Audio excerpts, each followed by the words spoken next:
line. You got the line. The sweetest taboo. Ooh.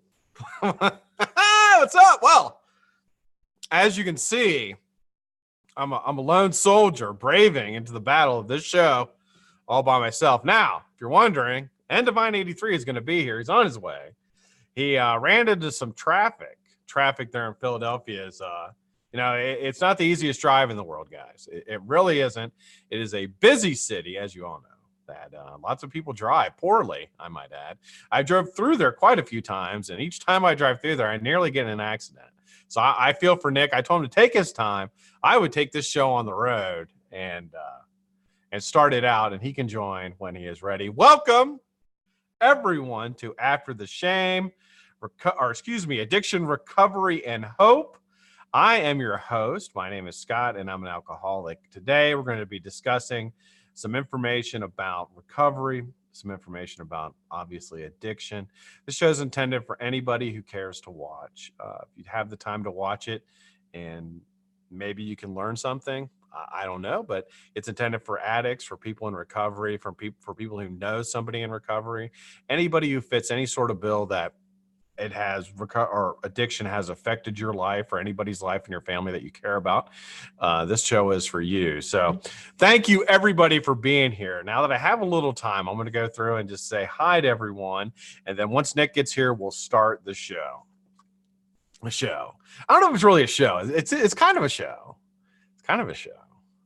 Yeah. Addy Tooney, what's up, Addy? How you doing, brother? Great to see you. Big G Coils, great to see you. How are you, sir?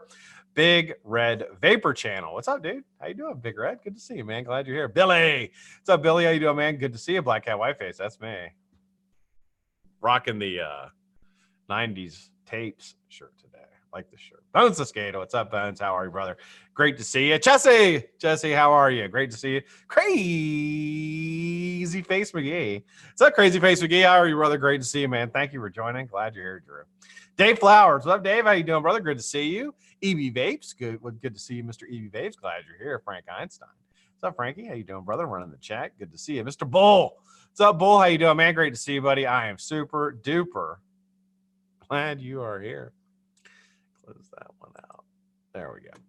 Where was I? Miss Jane Dodd. What's up, Jane? How you doing, hon? Great to see you. Miss you. Love you. I need to talk to you. You don't message me anymore. Message me. I feel left out. That's how I feel. I feel a little left out. I haven't talked to you since you've been back from vacation. I haven't heard about your vacation.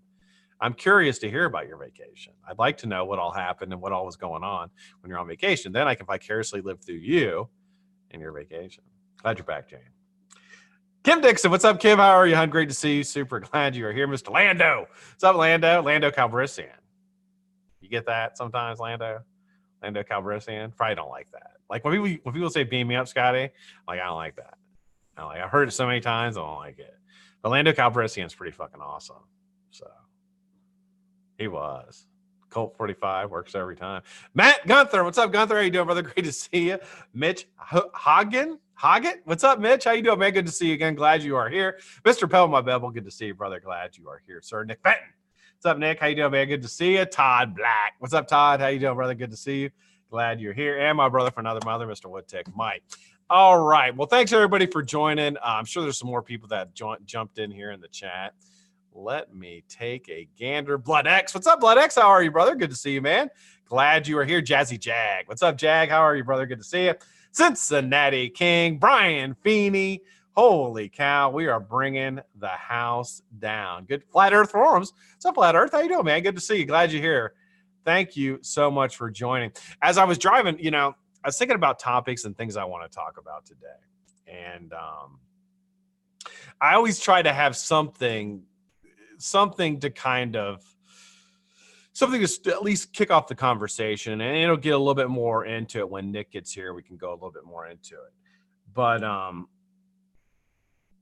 was thinking today, and as I was driving home, there was an exit that I used to get off at on the way home, and you guys all had this. Hey, Dustin Kendall, how are you? Charles, how you doing, man? Good to see you.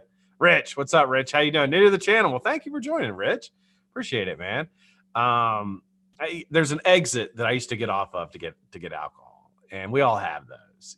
Whether it's an exit to go downtown to cop, or a corner liquor store that you always go to. I had a couple. I had two, and I was faithful to those two.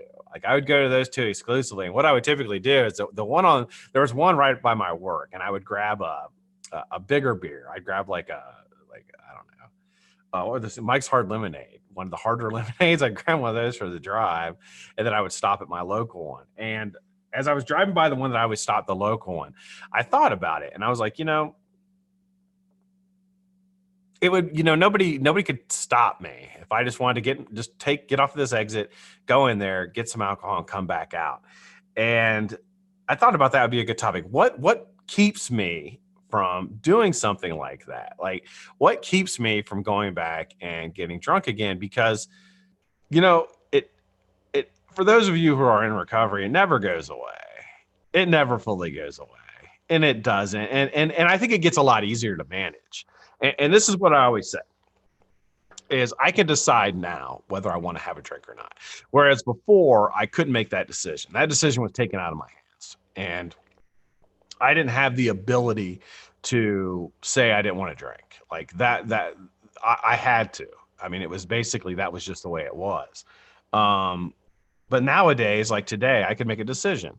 And you know what I thought about when I was driving by it, and I was like, yeah, this is where I would stop. And, what keeps me from just getting off here every day and keeps me from going home? And I started thinking about consequence. And the consequence I started thinking about a lot of things, like how many people would be let down if I did that, how let down I'd be in myself. But ultimately, the big thing was, which those were actually are probably the big things, because that's actually what I thought of first. Like, you guys would be let down, my family would be let down, my kids would be let down, I'd be let down, and that's pretty strong, not wanting to let people down and wanting to keep going. And the other part of it was, though, that I was able to think back to how fucking awful it was at the end. And I think that's why people talk about like having a bottom. It's good to have a bottom with things, because, you can think back. Because, okay, for example, if I was an alcoholic, hey, Michelle, how are you, hon? Good to see you, Michelle Lynn Doldime, one of my favorite people in the world. Good to see you, hon. Hey, Tommy, Pittsburgh, what's up, dude? How you doing, Mike? The one thing I think about is if things weren't bad, like when I was an alcoholic, if things weren't bad, like if they were good and I was like enjoying my life and having a great time, I would never, how hard it would have been to stop? Like literally, like it would have been really hard to stop. Like if everything was going great and I was super happy and like everything was great, I probably wouldn't have stopped. But everything had gotten so unmanageable and so painful. Just everything about my life was so painful. And, I think back of that, and that's what keeps me like from getting off at that exit. Really, when you boil it down, I don't want to go back there again.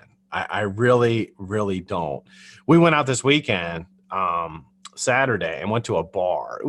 And I mentioned this on Sunday during my thing. It wasn't really, well, it is a bar. I mean, they serve alcohol there and they serve food. So it's kind of like a restaurant bar, but it's like a video game arcade. And I talked a little bit about that on Saturday. Now, I had not been inside a bar for 2 years. For over 2 years, I have not been inside one that I can remember of any maybe went in one to do something and came back out, but I haven't been in one. Like I haven't been in a liquor store. I haven't really been in a carry out. I have a gas station I go in and get like chips and water and soda and things like that. But I haven't been in like a real carry out, like a bodega. I haven't been in like one of those since I quit. And I thought about it, and it's risky to do things like that. And I think the big thing for me, why it's risky for me to do something like that, and what I need to be aware of when I do something like that, is that I need to realize I'm not normal. And that is really the basic, what it boils down to with that whole situation is I need to realize I'm not normal. When I'm in there and people are drinking and socializing and having a good time, and they're laughing and the alcohol is making them feel great and they're having fun and doing all that. That's what normal people do. That's what normal people do. That's not what I do. That's not what I do at all. What I do is I go in the corner and see how many shots I can do. And then I sneak as many shots as I can do. And then I get shit-faced, and then I become obnoxious and rude and mean to people that I love. And then then that just starts where I can't stop. And then I do it again tomorrow. And then I do it again the next day. Like I am not a normal person. So that's one of the really things you have to be that's one of the things for me as an alcoholic that I have to be aware of. I'm not speaking for you. That's one of the things as an alcoholic I have to be aware of, is that when I see people socializing and drinking alcohol responsibly, as adults should drink alcohol, then I'm not like them. That picture perfect beer, like on TV, with a nice cold glass of the beer coming in, that's not me. That will never, ever be me. And I just have to realize that. And once I realize, that's what I have to process in my mind. So I thought I would share that. N.Devine83, that is one good looking shirt you got on there, Nick. Thanks. I got it from some guy. Some guy sent it to me. You need a new one. I need you to send the updated black. That's beautiful. Is there a hole in it, Nick? Is there a hole? No, that's the nose. Oh, that's the nose. Okay. Yeah. I forgot about the nose. Yeah. It looked like you had a hole in it. You've been keeping good care of that shirt. I appreciate it. You've had that shirt for about a year now. Yeah, it's a little wrinkled, but I take care of my things sometimes. You do, and I appreciate that. I'm going to send you a new shirt. I can never get Veronica to start making them again. I owe like 3 people shirts, and Veronica isn't making them. I don't know what's wrong with her. Nick, how the hell are you?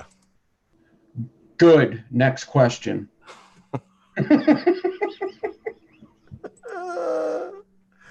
Nick, thanks for joining. I'm thinking, this is what I'm thinking. I want to discuss this with you live so you can't get out of it. I'm thinking that After the Shame should become you and I's show. What do you think? Yeah, that sounds good. I like it. All right, we're going to do it then. So this is going to be our show and no longer just the show that I do on my channel. So I appreciate that. And I think it'll be a good thing. We'll do it like maybe once every other week or something like that. Yeah. Sounds good. So we're going to do coil building the other week. The coil, that coil show will be, so it's basically Tuesday. No. We're not just going to say that coil show. You want to catch me off guard live? Oh, catch you on what? Well, you need to bring me on. I've never been on your channel, I don't think. Oh, we're doing it here. You need to try to put me over on your channel.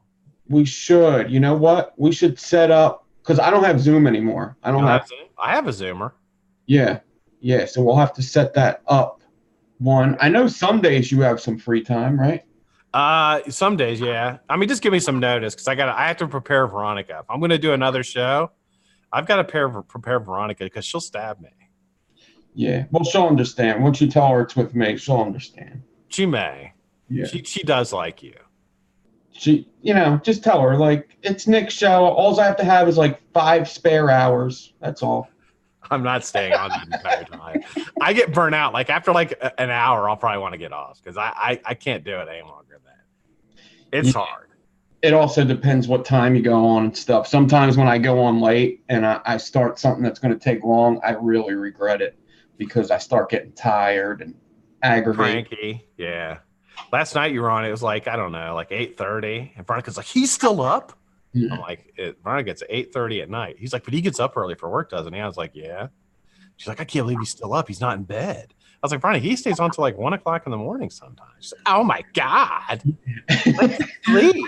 I actually haven't done that in a long time. I haven't done the late show in a long time. Sometimes I'll go on after the UFC once in a while.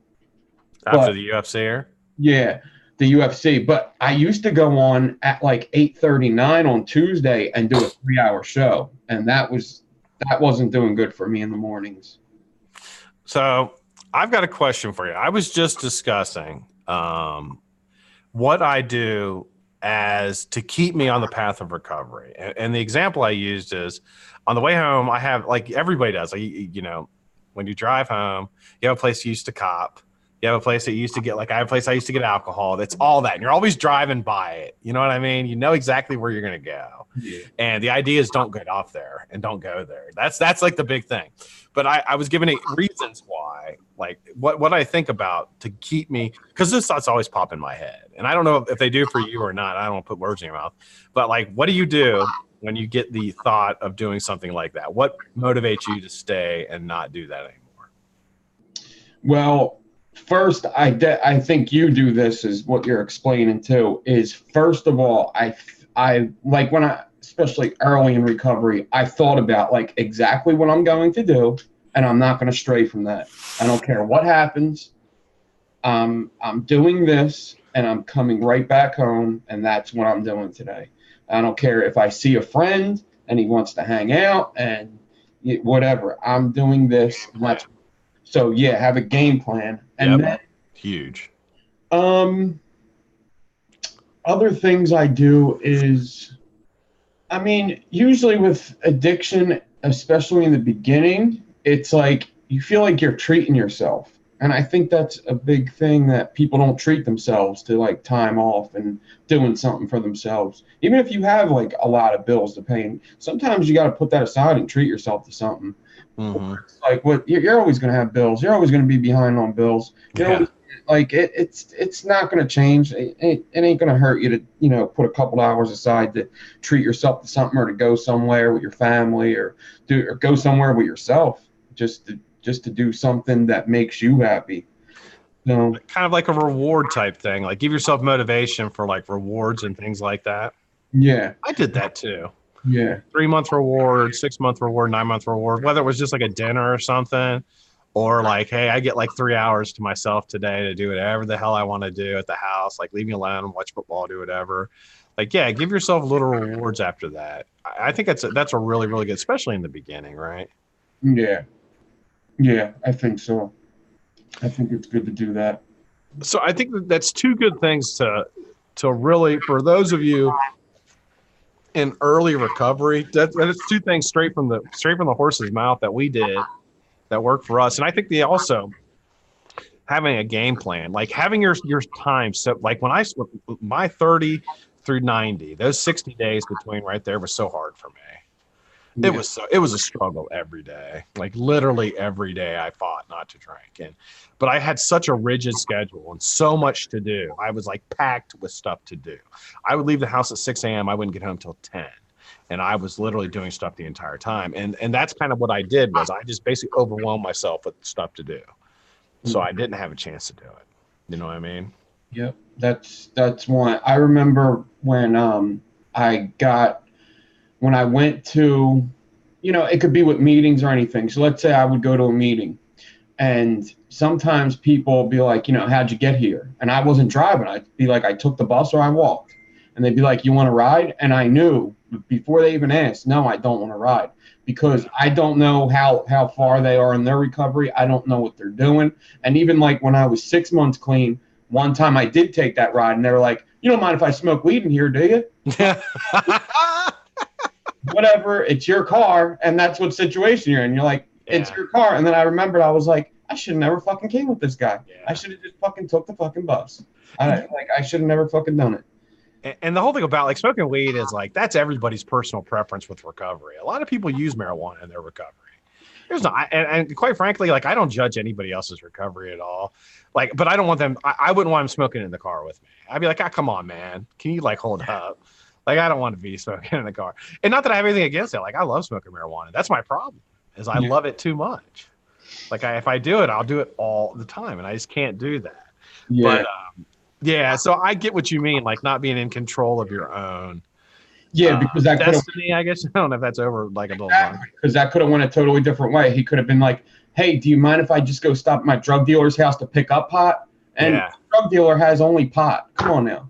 Like, it could have went a totally different way. Hey, you mind if I snort this heroin right here real quick? You mind if I chop this up real quick? If I can bump this line up before we go into our NA meeting?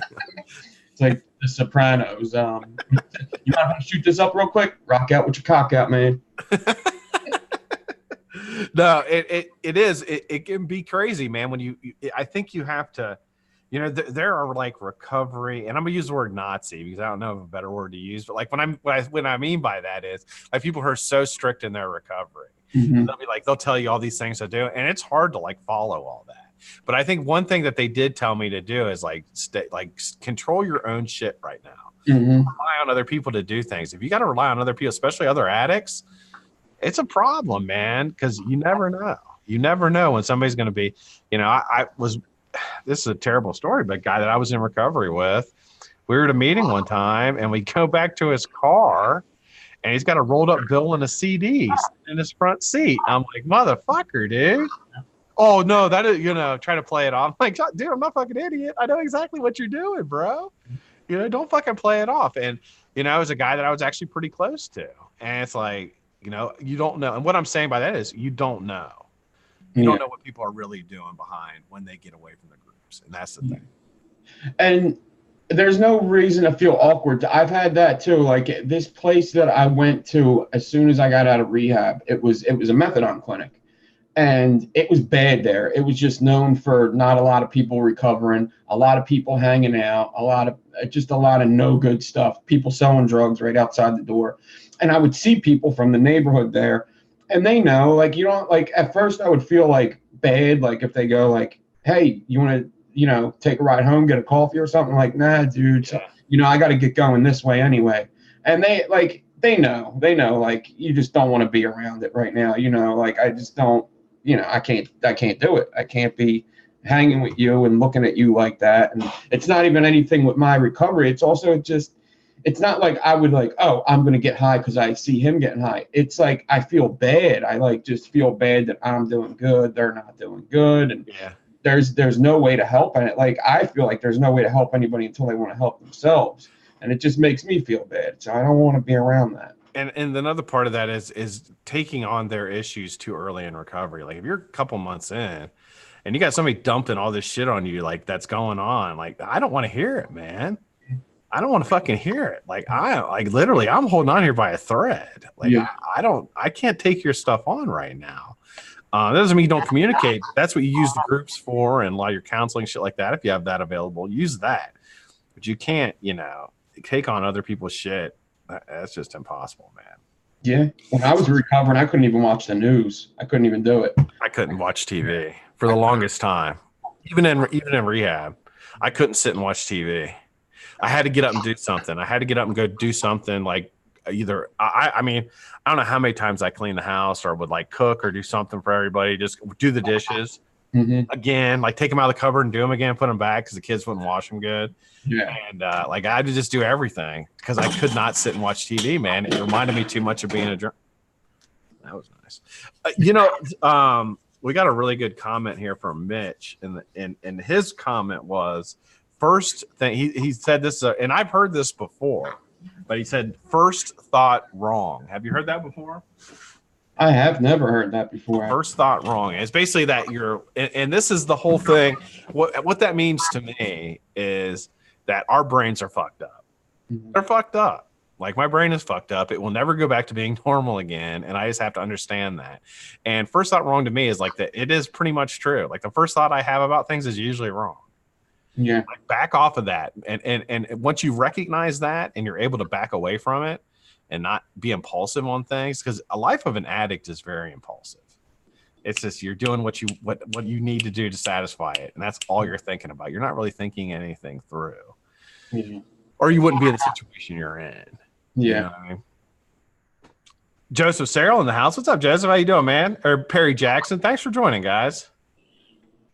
All right. So. I was thinking about stuff that you acquire after you get clean. I was thinking about this today, and I was thinking about also that material stuff to me seems not to be as important after you lose everything a couple times. It's like, you know, you acquire all these things, like you go from broke or to not buying stuff because you're spending it on alcohol and drugs, and then you're able to buy stuff, and none of this stuff even matters. That's how I feel. You know what, man? That's a really good point. Material things. When I first got clean, I went on a spending spree, and I'm not like that. I'm very frugal with things. But I bought a bunch of mechs and a bunch of vape stuff, and I like basically almost maxed out like a high-end credit card, like a couple $1,000 credit card, almost maxed it completely out, and literally was paying on it for like a year and a half after I did that. And to this day, I can't really figure out why I did that. Yeah. Like there's no, like, I don't know if I was trying to replace something, if I was just trying to, I think what it was is, and this is as weird as this sounds, it gave me something to look forward to. Yeah, it was that kind of that. Anything like I'd order it, Nick, and then I would wait at the house for it to come. And Yeah, then like that, the day it was coming, and I get it and I'd be like, oh, I got to order something else so I can have that feeling again, yeah, waiting for it to get here and how exciting that is. And I remember getting my bill and like, what the fuck? I spent almost like $2,000. And I yeah, was like, dude, that's not me. Like, that is not me. yeah. I Yeah. did the same thing, especially because I was early in recovery when I started vaping, and I was buying a whole bunch of stuff that, like, man, I bought, especially with the clones, were like so cheap.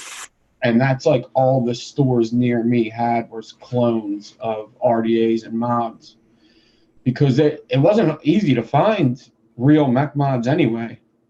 And yeah, I would buy a whole bunch of crap. It was like, I don't know, man. And I thought maybe, I guess I kind of in my head, I'd be like, well, I'm not buying alcohol anymore, so I can buy something else when I was going broke buying alcohol too. I mean, I was, so I mean, it's like I need to quit so I could actually like get back on track and pay my bills and do all that. Yeah. You know what I mean? Things weren't good financially when I was drinking all the time. Trust me. Yeah. And, but yeah, it's funny. And that's what Nick says. Rewards trigger dopamine. And Yeah. he's right. It was like a dopamine rush, waiting for it to get there, opening the package. Yeah. And then, after I had it, I would be like, I wouldn't say disappointed, but it would lose its luster. Like in a day, it would lose its luster. And I'd be like, I don't really need it. I got to get something else. Now I got to get this. They say lots of the social media stuff releases dopamine too, like seeing all the likes and all the comments and stuff that does. I think a lot of things do, but they do say that there's some kind of an addictive thing that goes on when people are on their phones too much. Yeah, I believe that. Yeah. I believe that I read something on Twitter. They've got this. So, we're getting bashed. The industry is getting bashed from every single angle. They are? Oh, we're not good? No, we're not doing well. We're not doing well. I thought everybody loved us. You would think. Yeah. But no. I'm a fun guy. Apparently they know. I know, right? You got against me, dude. I'm a nice guy. They're saying that vaping leads to marijuana use now. They've drawn a direct connection. They've done a lot of research. So now they can draw the direct connection that vaping is a gateway to heroin. Gateway. You're gonna if you vape, you're gonna become a junkie. That's pretty much what I read. Yeah. It's kind of and what it is. I mean, and I commented like so. I'm on Twitter and I comment on these things. A lot of times I just say stupid shit. But on this one, I'm like, people who smoke and vape in high school are risk takers. I'm a risk taker. That's who I am. That's what I was in high school. I was a risk taker. Drove too fast, smoked cigarettes, do drugs, drank. Like I did all that shit. I wasn't a goody-goody. Like that's what I wanted to do. I wanted to be a bad guy. And, so people who vape are risk takers. So whether it's smoking or vaping, I mean, they're going to try other shit. And it has nothing to do. The vaping is not a direct result. Vaping is not a gateway. Vaping is just kind of part of the equation. You know what I mean? Yeah. But they're publicizing that all over Twitter now. I'll tell you, it's terrifying, man. They're gonna completely ruin this technology. They're gonna ruin it. They really are. It's sad. Do you think, like they say certain types of people, I don't know which one it is. I think they say mostly like left people. I don't like getting into public whatever, but they say that mostly people on the left like using social media, and they're the ones to comment and be more vocal about what they don't like, or it's something like that. Either way, there's certain people that are able to be more vocal about what they don't like on social media. Doesn't it seem like people who don't give two shits about vaping are probably not the ones to leave a comment? Meaning like people who don't believe everything that everybody's telling them about vaping are probably liable not to leave a comment under them stupid posts. Probably like, oh, that's stupid, and they just keep going. Yeah, I think a lot of people, you have the whole thing about it when they put up stuff like that, it gets destroyed. Yeah, every comment is against it. Every comment's against it, and I mean, so they're not fooling anybody. I mean, everybody knows what the deal is. Everybody knows that it's big pharma, big tobacco. They're worried about losing money. States worried about losing their MSAs. I mean, that's what they're worried about. They're worried about money, and it has nothing to do with the teen vaping epidemic. Although when I was at that location this weekend was a bunch of young kids, and a lot of them had Juuls or small pod systems. They were using them. Yeah, dude. So I did see that, and I kind of paid attention to it, just watching the kids. They'd have like a pod, and they would pass it around. I thought that was kind of interesting. Maybe it had marijuana in it. I don't know. Might have had THC in it, and that's why they were passing it around. But I saw a couple people doing that. I thought it was kind of interesting. I keep looking at these pages. I'm about to stop following them. Like the vape Instagram page, the Instagram page that's just called Vape or Vapors, and then there's an Instagram page called Insta Vapors, and like it seems like a lot of them is like it's like a competition to get the youngest looking vapor on their fucking post. It's so they all look, and they're probably all of age, but Jesus Christ, man, they all look like super, super young. Like, can we get like some older folk pictures or something, or like something more, or like it's a meme that just like has cartoons in it, or it just always seems so young. Like, just so, I wonder who runs that thing. Like, who was able to get that Vapors fucking page? That's important to not. It's pretty scary, right? Yeah, like to fall into the wrong hands. That's super fucking important, because the first thing that people are going to look on Instagram is either tag Vapors or hashtag Vapors. So what people see there is pretty important. They're not going to look up, Addy Tooney the first time. They're not going to look up, NorCal Sick Boy or Steven Dydek or Grim Green. They're not going to look up that first. They're going to look up Vapors, and they're going to see all these younger people blowing O's or lighting their atomizers on fire and stuff like that. That's a big one, right? Yeah, it's just that all this stupid stuff, playing with bubbles with fucking vapor in it and shit. It's kind of the same philosophy that like the Winston Man, where they showed this guy who's like really active. Like, I'm climbing fucking mountains and smoking Winstons. Dude, you ain't climbing no mountains. Let me tell you, you ain't climbing shit. Yeah. You're fucking gasping for air at fucking sea level. You think you're gonna go up 9,000 feet and climb something? Yeah, it ain't happening. You ain't gonna be able to get your air. And but that's what they show. And I think I don't know. There's a lot of people in the industry for the wrong reasons, and I think that that's something that we have to just give into and admit. There's people in this industry who just want to make money, and that's it. They don't want to fucking help people. They could care less about people smoking or vaping or anything. They just want to sell product and make money. And I'm not saying there's anything wrong with that in a sense that that's what a company does. You make more money so you can have more employees, employ more people. I get that. Mm-hmm. But at the same time, you do have a responsibility, and especially to the industry now, since we're under the microscope. I think like Juul did a really good job, and I really don't have anything against Juul. This may be an unpopular opinion, but I really don't. I know that they're kind of the ones who are taking all the blunt of this whole thing, but I really don't. And I think if you really look into a lot of things they did, a lot of stuff they tried to do that was good backfired on them. You know what I mean? It's like, and now they're holding it against them. Stuff going into schools, educating kids, things like that. They're using it as a gateway for kids. No, they're going to school telling kids not to do anything. You know what I mean? So I don't know. The industry turned on them. They were like, it is kind of like in a way, they turned into the face of vaping, and then vaping turned on them because they were doing a lot of good things. They were telling the FDA, hey, we could put Bluetooth on this and shut off individual ones if you want us to. Yeah. It's already in there. Actually, we could, if you tell us that there's somebody young smoking, we can turn it right off. Right from here. And it just they get a lot of bad, and it seems like eventually they're going to sell, but what the fuck? I mean, they're in a no-win situation. And the problem with it is I truly believe that like when they're trying to when they're going after the vaping industry, they're not going to go after BlackCat and Nick. They're not going to go after us because we don't have that big of a footprint. But they're going to go after the big dog. Big dog's Juul, and whether you like it or not, Juul is kind of the representation of our industry. I mean, so you have to, of our community really, and so you have to kind of look at it from the perspective of, not to be too judgmental right out of the gate. Did they do everything perfectly? Absolutely not. But look at any other company as well. They're in the same boat, if not worse, and we still support them. The thing is they did something that everybody likes, and just because it was attractive to younger people, because it was attractive to everybody. Like what they're getting faulted with is like, because it's a small device that looks slick. Yeah. It's hard to see. I like that. Yeah. Like everybody liked that. When the Jewel came out, everybody was buying it. Ruby Right. will still to this day say that she loves the Jewel. It's just like, everybody likes it. That's why teenagers like it. Just like everybody likes to smoke pot. That's why teenagers like it. That's why everybody smokes cigarettes. That's why teenagers like it.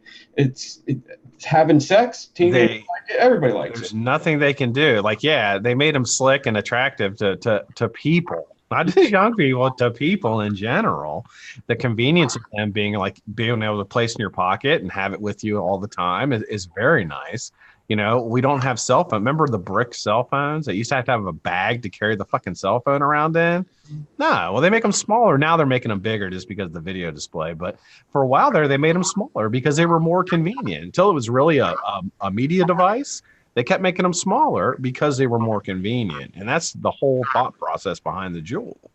You know, and a lot of these pod systems that copied off of them, they're not big. Yeah. They're small.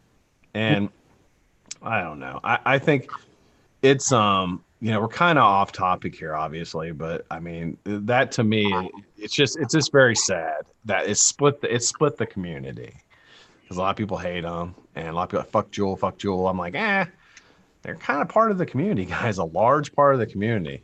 It wasn't them, it was somebody else. It just that's just what it is. Somebody was going to be the biggest vape company that sold the most to teenagers, and it would have just been somebody else. It just, you know. So another thing that we could talk about, like especially in recovery, is stress relief. Now I had, like, for example, today I had a shitty day. I just had a shitty day at work. Things weren't going right. Everything I tried to do just wasn't working, and it just did not feel like I was getting anything accomplished at all. So it was pretty stressful. And at one point, like, I had the Mr. Helper, this lady that I worked with was trying to be Mr. Helper, and I wanted to look at her and be like, get the fuck away from me. I don't need your fucking help. Like, I really don't want your help right now at all. But you can't do that, you know, because you're at work. You gotta be like, oh, okay, thank you so much for your help. I'm gonna bang my face into my computer screen here in a minute. What do you do? There's Veronica Gibson in chat. What do you do for your stress relief, man? Because I have mine. Mine is the shows. I look forward to this during the day, and then I get to spend time with Veronica and the kids and everything, and that's my stress relief.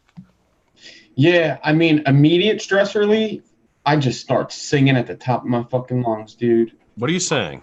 I sing everything and anything besides country. Besides country? I'll sing some country, dude. I'll sing some country. You should. We should become a singer. You know, I'm a singer. Yeah, everybody's a singer. Everybody's a singer at heart. I'm a singer. Veronica likes when I sing. I sing to her sometimes. Yeah, you may think that there's people out there that don't sing, but believe me, they sing. Everybody sings. We all sing. Yeah, they just don't sing around people. We should be a singing duo. I bet you our YouTube channels will blow up. Mm-hmm. I'm trying to think of a name of the singing group. Think of our name of singing, our singing group name. Yeah. I always thought the best name of a band I ever saw. I went to all this band one time when I was in college. It was called Big Ass Truck. That's a fucking great band name. Big Ass. Let's go see Big Ass Truck. Like, it made no sense. I was like, that's fucking sweet. But no, what do you, is there anything you use as a stress relief? Like, is there things that you do when you get home that you do that, you know, I know you do a lot of live shows. I mean, that has to account for something, right? Yeah, that's one of them. You know, sometimes just, I want to get into it more meditation. I used to love to do that. Just fucking meditate a little bit. Basically just sit there with nothing on and just fucking think about breathing for a bit. Nothing, like no clothes on? No, like lights. Oh, the lights off. I thought you meant nude. No, I put a kimono on. It's grab your sword. Yeah, it's got a dragon on the back. Fuck yeah. Yeah. Those are pretty sweet. I've actually thought about, I wanted to start doing something. I don't know. I used to exercise a lot more and I don't anymore. It's probably just because I make time an excuse and I probably shouldn't. I can make time for anything. But I do the show for me has been a huge part of my recovery. It really has, without a doubt. It has been a huge part of my recovery.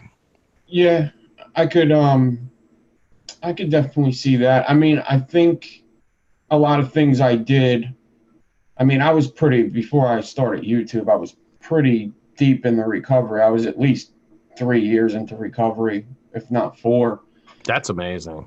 But yeah, I started the whole vaping and building coils pretty early in my recovery. Mm-hmm.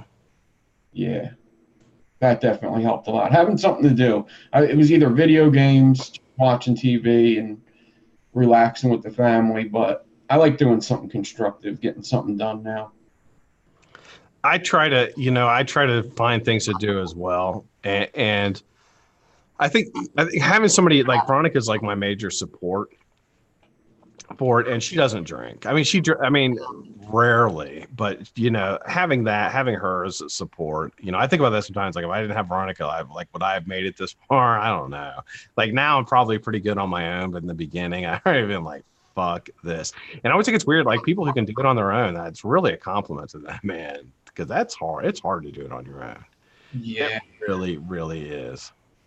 There's parts of me that is able to do it on my own, but not really, because there's always some kind of responsibility that has to be taken care of, even when you have nothing. If you have kids, there's a responsibility that has to be taken care of if you have to get yourself better. So in that aspect, I can't do it on my own. But if I had no kids, I definitely could just go away and absolutely take myself away from everybody and everything. But there's responsibilities that have to be taken care of. Yeah, so that leads me to our last question of the day. This is an earlier recovery question, but something a good question just for anyone. Well, if you could live anywhere and survive, like I'm not saying you like go there and have to find things, like take like your job and everything with you, and you could just go wherever you want and still do. Where would you live? I don't know. I think I'm good where I'm at. I'm kind of I don't really think I would have to see more places to know, because I bet you there's some downfalls to every place. So which makes me think where I'm at's fine. Where you're at's fine, like right now?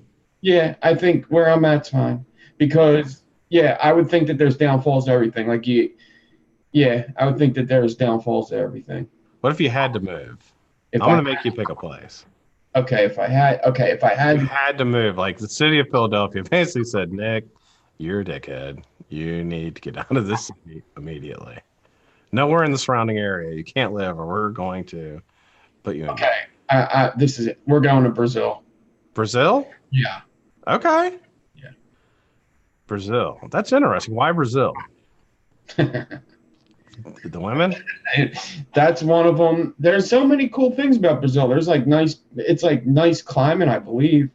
It's very nice climate. Yeah, it's warm. That's for sure. I mean, it's the Amazon. I think it has like the whole outdoors thing. It's got beaches, right? It's got water's a little iffy. I think there's less people. That's always good. No, not in Brazil. Brazil's pretty populated. I live in Philadelphia, Scott. How populated is Brazil? It probably rivals it. It probably rivals Philadelphia. Like if you lived in Rio, I'm sure it's probably more people in Rio than there is in Philadelphia. Go look it up. I know that their soccer stadium there holds 100,000, like 200,000 people. Oh wow. Yeah. I don't know if that's in Rio or it's another part of Brazil. I think our biggest stadium might hold 56. I think so. For me, I would like to live in the country somewhere, and I think I would go a little further south. So I'm in Ohio now. I think I would probably go like Tennessee or maybe North Carolina, maybe West Virginia, somewhere down in there, like, and have land and like out kind of like I've always dreamed of like having my own area where I can like go outside and not see anybody else. Like that's always been like my dream. Like I know it sounds kind of like isolated and shit. But that always seemed nice to me to have like area where I could just like walk around my land and not have to, you know, worry about somebody shooting me for being on their land or something. Have like a nice creek running through it. Like that's my dream. Hopefully one day I can make that happen. I don't know if I ever will. That sounds like something I'd really like. Okay, so let's put it this way. Brazil's huge, first of all. Brazil's like 200 million people. Rio de Janeiro, though, is 6.3 million. Yeah, it's big. It's like as big as New York. Okay, so population of New York's 8.5. I imagine Philadelphia and Rio de Janeiro are around the same. I bet you Rio de Janeiro is bigger. I don't know. Rio de Janeiro. Oh wow, Philadelphia only has 1.5 million. Yeah, you're about to, you know, honestly, but you have to think Philadelphia is a metro area. So you have all the surrounding areas that depend on Philadelphia, which all go all the way into New Jersey.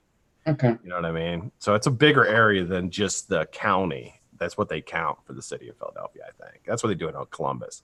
Like Columbus has got like 4.5 million people, but it's spread out like all over fucking everywhere. You know what I mean? So maybe see, I don't know. Maybe Arizona. I don't know. Arizona's nice. Yeah. Arizona's nice. I really like Tucson, but Tucson's kind of iffy now because there's a lot of activity across the border there and a little bit of drug trade through there, some crime. Yeah. Phoenix is the same way, but I liked Arizona. Arizona, dude, in the wintertime, it is so nice there. It's like 80 degrees, sunny, and nice breeze. It's nice. It's so nice there. In the summer, you don't really go outside, I don't think. Yeah, I mean, California's nice too, but I don't think I would want to live there all the time. I don't think I'd want to live there all the time. I don't think I'm that type of person that would want to live there all the time. I know living on a beach would be nice too. I like to live on a beach. Like you know that you always have that dream where you look out your back door, it's a beach there. You just like walk outside on the beach. I never had that dream, Scott. Mm-mm. No. I'm usually always like, you're gonna have it tonight. That would be cool. I've been dreaming a lot more, I can tell you that. Have you? Yeah, and I snore like a motherfucker apparently too. I do too. Yeah. I'm a snorer. I need to get the sleep thing, the fucking mask, the Darth Vader mask. I need to get one of those. Is that's for sleep apnea? But yeah, is one of the signs snoring? Yeah. Yeah. Basically, the big sign is you stop breathing in your sleep. So you should tape record yourself sleeping. Get you a tape recorder, put it next to your bed, and then play. Nobody will tell me. Just play it, and then we'll go, that you stop breathing right there now. I'm like, thank God. I thought I'd never get rid of this fucking guy. All right, man. Well, we're coming up at 6 o'clock. So this is kind of like a landmark show, Nick. This is the start of After the Shame, Nick and Scott. Yeah. Hopefully we won't be a half an hour. Big shoes to fill, you know. Sorry I'm late, guys. We can make this show a little later if you want. Yeah, you know what? I think it might be smart for me. There's going to be a job that starts soon that's super close to me. Mm-hmm. So I think the next 2 weeks, I should probably just tell you 5:15, 5:30. Okay. Do you want me to call your boss? Don't do that. He doesn't like this stuff. Be like, hey, boss, Nick's boss. His BlackCat. job's the most important. Like, look, I've got a pretty important YouTube channel. You ever heard of the YouTube, sir? Well, let me tell you, I'm #1 on the charts. You need to allow Nick to leave 15 minutes early on Friday or on Tuesday. You understand? He'll let me myself clear and just hang up. Yeah. He'd be like, who the fuck?